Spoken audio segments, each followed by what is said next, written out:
ready, Devil Hunters, because you've contracted the podcast devil, the only show that pulls your ripcord.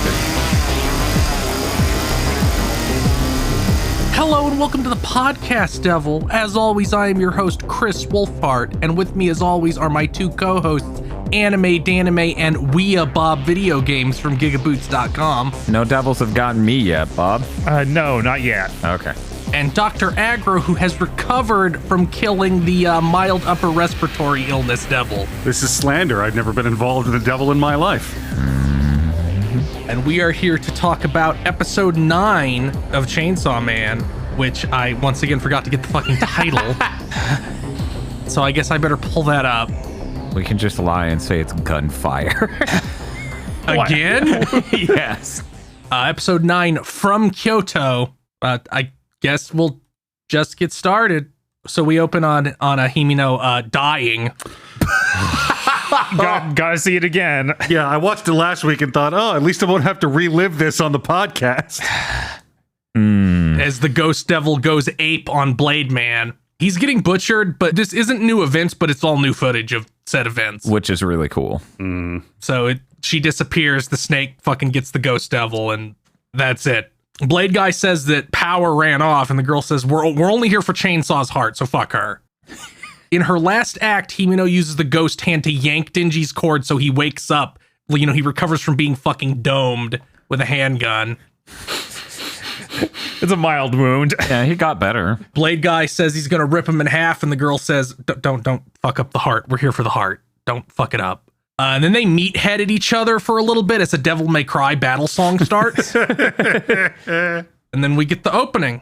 I like that Denji, just outwardly states, I love bad guys because nobody complains when I carve them up. And I'm like, that's a good perspective, right? That's good work ethic through perspective.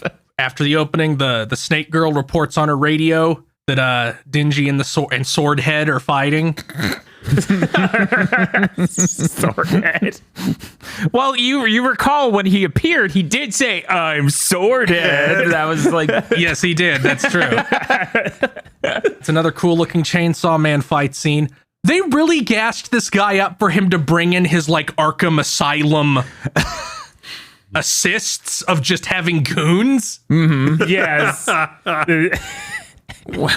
One of the only animes I've watched that had ads in the boss battle like it was a Western action game. Like this is initiative is what I'm seeing here. This is work ethic. They saw that fight and decided, you know what we should do? Shoot this guy who just recovered from a gunshot wound to the head. That's what's gonna help. And became mostly Chainsaw.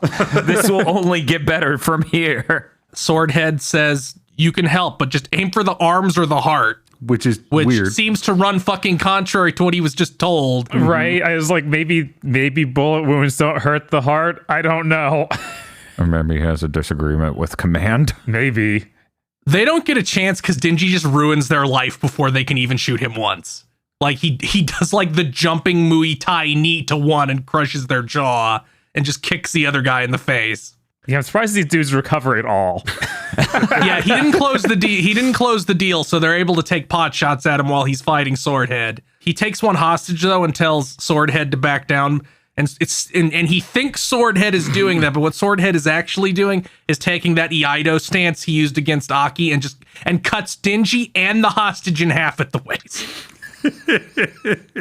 It's so good. Denji's just so confident. He's like, yeah, you're friends with this guy, you're buddies. So now that I have him, oh man, you're not going to do anything, or I'll wreck him. Fucking dumbass. They pick up Denji by the monster head's handle, which is really fucking funny. I was waiting for someone to GameCube handle that motherfucker. I'm waiting for somebody to make a PC case that's just the top half of Denji. Holy shit. And he's like, get the car, we have to go. And then like the goo melts off and he's back to being Quentin Tarantino. He says, okay, everybody else in this whole squad must be dead because we sent people with guns after them. And we get a lot of shots of people who are dead, ending on Makima. and the people who killed Makima and the train are discussing their escape plan, and then she's just there. Sup, It's like they fuckers? blinked, and it's like they blinked, and she's standing up and now behind them. She's just like, hey, so how are we going to get off this train? And they basically turn into Muppets to just be like, oh! We don't actually get their reaction because it cuts from her just standing there smiling hard to black. Two people with cool scars were waiting for her at the Kyoto train station. Cool, and reversed symmetrically, like horizontally Yes. flipped. That's pretty cool. They were standing right next to each other when someone got them. Yeah, no, I'm looking forward to that flashback. They get the report that all of Makima's people are dead and wonder if they wasted time waiting for her. No, that's their first fucking thought. We're wasting time. Makima's dead. God damn it. I could have slept in today. This fucking sucks. The train arrives and everybody rushes off, and Makima just walks out and is like, yeah, there's some corpses in there. They tried to shoot some people. They didn't shoot me, though. There was an incident. The assailants have perfectly round holes in their torsos and are very dead. You think that wouldn't even be possible with bones and organs and stuff. It's just such a perfect circle. Oh, man. Makima walks around after being reported, like they give her an update. Their names are Tendo and Kasumi, I think is what the other one's name is. I picked up Tendo, but I think the other one's Kasumi. I think you're right. They ask if they should head back to Tokyo, and Makimi says, nah, there's no time. They're after Denji, so I'll have to help from here. I need 30 convicts with life sentences or worse and the highest altitude temple in Kyoto. It's really good. Before she even launches into this, I believe we have the scene of her riding down the escalator and they're just behind her kind of silent. And I'm just like, so you're one of those normal pink-haired girls, right? And then there's just, because there's a chasm of discomfort. Yeah. She's soaked in blood. Here's my shopping list for this fucking satanic ritual we're going to be doing. Like, oh, we'll need to help from here by, like, coordinating efforts and setting up a command center. Yeah. Oh, get me 30 guys. That's an interesting way to describe what I'm about to do. We cut to the prison transport vehicles. The convicts were given a bunch of food, which is when I would know we're heading somewhere that isn't great. Right? Like when they just put the giant box of junk food in the middle of the fucking van and open it, I'm like, oh shit. Yep. Somebody's about to hand us uniforms without patches and empty guns.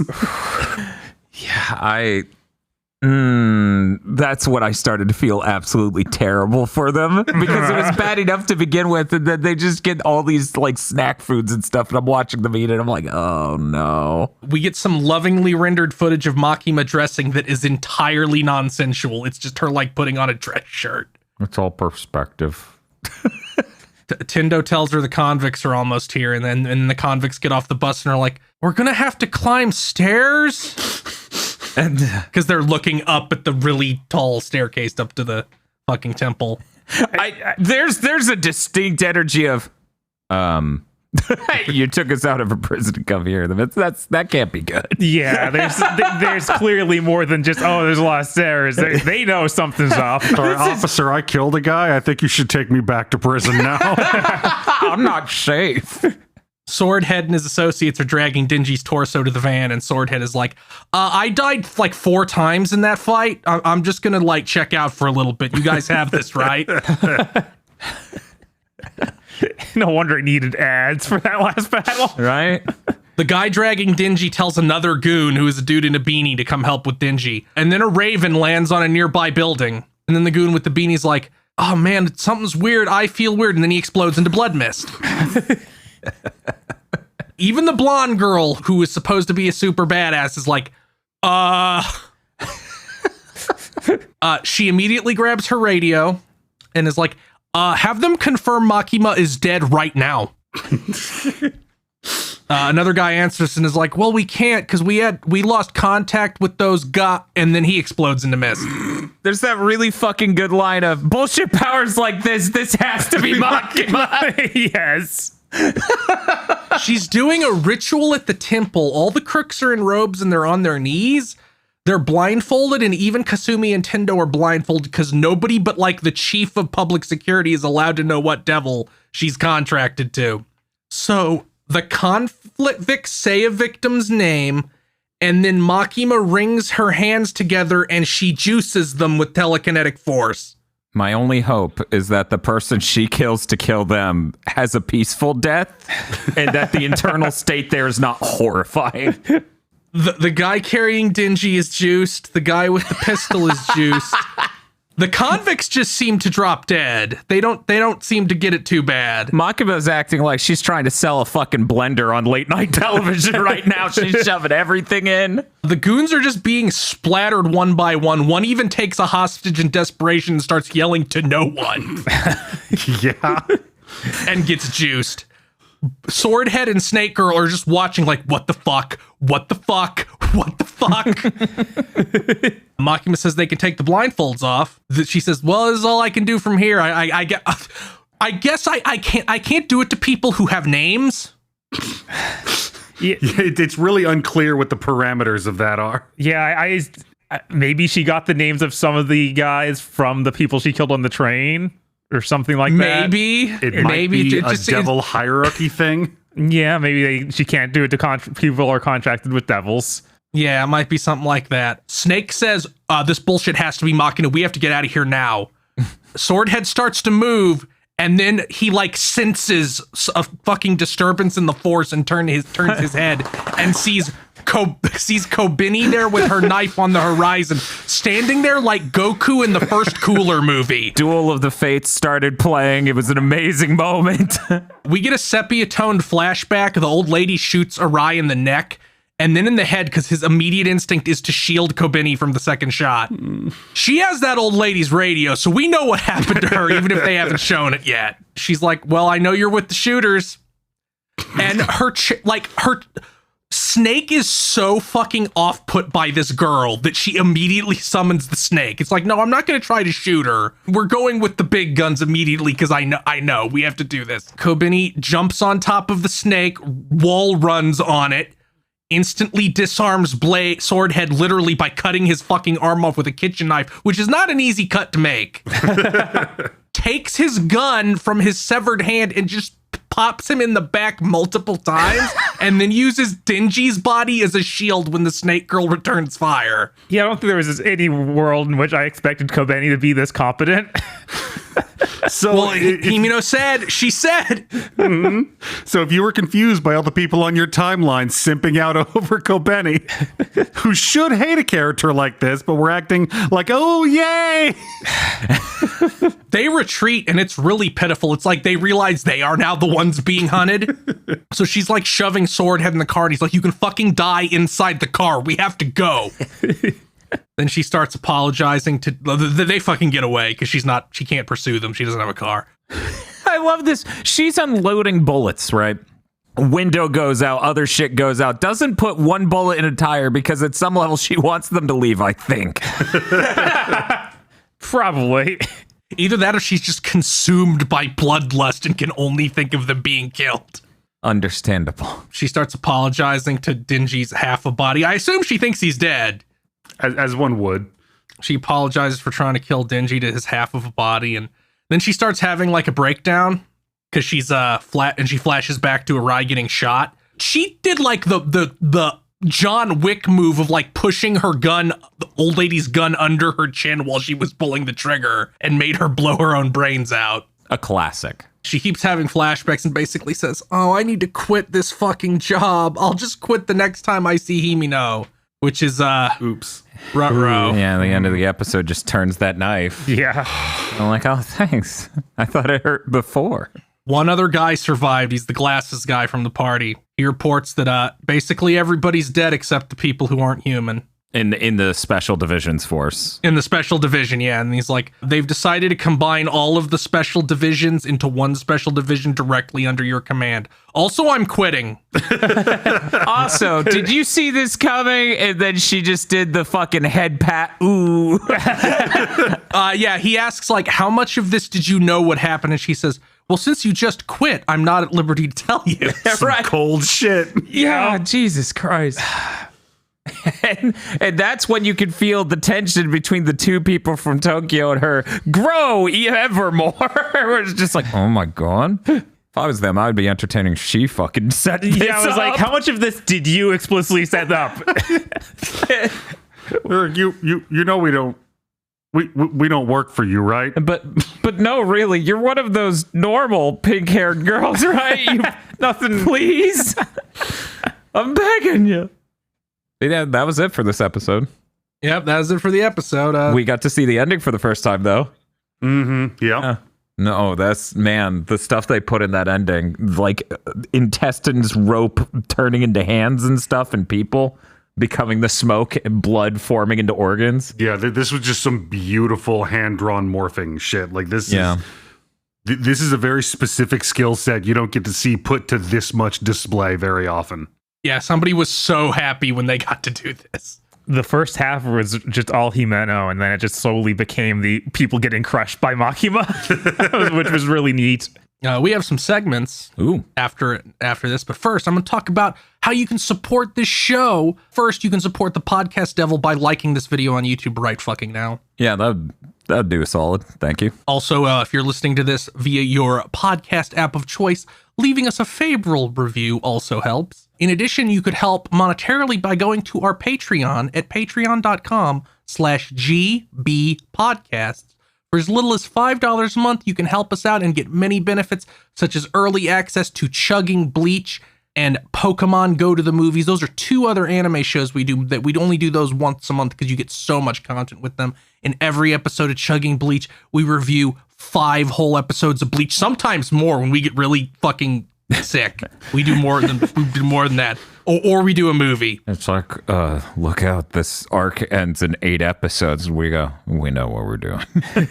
So you get that. You can find out about the Bount arc. The best way, via osmosis. Via osmosis. It's not significantly less time than the Bount arc, unfortunately, because the Bount arc is a year long. Yeah, so, if you just want to do the most fucked up thing possible and watch the episode leading up to the Bound arc, the movie, and then skip to the next arc, you can hear our tone change completely, I bet. It's like the One Piece time jump. Like, I missed some shit. You can be like, why do they sound so like they just got out of war? They sound like they came back from the front. Right. Why do they keep muttering the name Gene Karya? The tone shifted from coffee shop to VA hospital. Pokemon Go to the Movies. That one is a Pokemon movie every month until we've done them all. Yes, even the fucked up 3D one where Ash has horrible teeth. And yes, even Detective Pikachu. Yeah, I already got that on Blu-ray. Thanks, Black Friday. You also get various other small benefits related to other shows we do when we cut content or just it doesn't make it into the show. You get that. You also get a patron exclusive show one a month where you get to vote on what good or bad thing we have to watch and then talk about. That's an exclusive show one a month. That's patreon.com/GBpodcast. It's time for Dingy Moment of the Week. Dingy Moment of the Week. This one's going to be a little bit rough because I think he was only active for 45 seconds of this episode. Right? Dr. Aggro, you may start. I am not 100% convinced that Dingy was entirely subdued by being cut in half. Mm-hmm. And I think that since he was like the last one left, there was nobody else to protect, and he realized he wasn't going to win this fight. He decided to just take a nap and maybe like let them lead him back to their lair. That sounds like way too much planning for Denji, Aggro. It sounds like something. It's a really terrible plan, though, so maybe. Right? I blame it on it's something he saw on TV if I thought he ever watched TV. Right? Well, Aki has a TV. Ooh. Aki's one of those guys who has a TV and like a DVD player and 3 DVDs. Yes. One of them is Reservoir Dogs. Aki, do you have cable? No. Do you have like rabbit ears? No. Listen, you can watch Reservoir Dogs, you can watch Pulp Fiction, or you can watch Kill Bill. Those are your options. Aki, you're so cultured. What a cool movie fan. He just sits there with his French press coffee, watching fucking Reservoir Dogs and going, they're just like me. I'm sorry, because there's the extra layer of this that is built into his character and then he goes to smoke a cigarette because a girl he liked got him into cigarettes. Hockey's so perfect. Bob. As you said, he's only on screen for like 30 seconds. I'm going to use the part where he's just a torso and Kobani's apologizing to him. He just gives her the cold shoulder. He doesn't he doesn't have anything to say to it. His internal state at that moment is, damn, that sword got hands. Dan. Nothing defines Denji more for me than the JRPG main character who's shit talking on the way into a battle he is programmed to lose. That was a scripted loss. He earned a victory. We all saw it. Oh my god. What? I'm sorry. I'm flashing back to that scene where he just fucking like shadow step Iaidos him and his guy. And I'm like, yeah, that's like getting Climb Hazard by Beatrix for the 4th time. I am going to go with, so the jobbers have come in and he has dispatched the jobbers, but he didn't close the deal. So, one starts shooting at him, and Denji, you can tell that Denji's like, I can't chainsaw a normie. Yeah. So he does like the people's elbow on the guy and does like a full pro wrestling elbow drop on the back of this dude's head in the middle of a fight with a man made of swords. That was pretty Denji core. But what did we all think of this episode of Chainsaw Man? I guess Aggro can start us off again. I said it in a tweet about last week's episode, and since that scenario runs into this one, like this is the whole thing encapsulated. This event that starts at the ramen shop and ends with a pile of dead guys in Kyoto. This is power scaling. This is how you take the people that you know what they can do and you throw some new shit at them, and then some new shit from some old people happens and you just start like, this is there are 2 ways to look at Chainsaw Man pacing. One is because a bunch of shit happens in this story really fast, one right after the other. And the other is sometimes shit happens in Chainsaw Man and it's really hard to remember anything that happened before that. This moment where you realize, oh, that's why everyone shits their pants when Makima speaks. It is like, I did realize like, wow, there was a lot of stuff before this. Because like it's like time dilation. I'm like, no, there was like 3 chapters before all this shit fucking happened. I was like, no, there's like 30. I thought this episode was good, but if you look over here at the Doomsday Clock, that represents how little I trust Makima. We were previously at 7 to midnight. We have now moved it forward. It is now 11:54. Like, because she doesn't say, oh man, exploding random people, that's Makima's signature. No. Power this bullshit has to be Makima. Yes. Yeah. I love that. It's like those stories from like Star Wars Extended Universe where you had all those old powerful Sith Lords and the only way you could kill them was by throwing entire fleets at them. I just imagine it's like, because they put so many fucking frames in her hands, like twisting and kneading together as she was juiceroing these guys. I just imagine at Mappa, they're like, okay, who can we get to do the hands? And then like Yoshikage Kira spins around in his chair. He's like, I'll do it. I'll take one for the team and do it.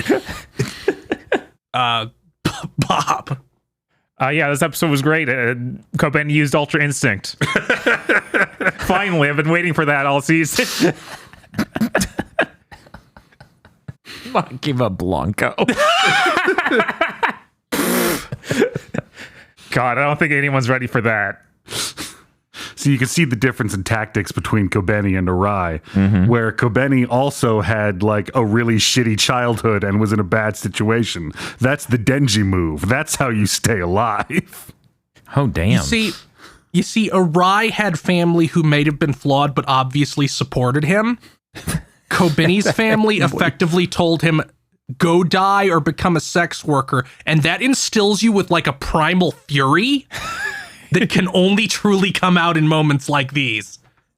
Real Florida woman energy. Yes. But yeah, this episode was great. I I wasn't ready for the juicing to be animated. Yeah. I was surprised they didn't have organs at all. They're just blood. Yeah, missed. With enough friction. That is all that will remain. It was good to see them like crush. Because in the manga, it's just like it's panel to panel. They're a splatter. Oh, so you didn't get any in between frame of their whole head is just Crumpling like a At can. first, I thought Makima was like ninpoing some shit. Yeah, I don't think we got like the she's twisting her hands immediately cut to like their whole head fucking twisting and bowing under the pressure. Yeah, it really reminded me of like some old OVAs like Wrath of the Ninja. Mm-hmm. Man, she really morbed out on those guys. See you next week. God damn it. This month's GigaBoots videos were brought to you by the continued support of our executive producers, such as Esme, E. Lee Broyles, Star Falcon, Spaceman Spiff, Red Blaze 27, Brendan O'Sullivan, Burning Pepsi Man, Adam Admar, Cooper Tank, and Virmvarm. Thank you very much to our executive producers, and also these gamers. If you want to support GigaBoots so we can continue the content crunch, then head on over to patreon.com/GigaBoots today.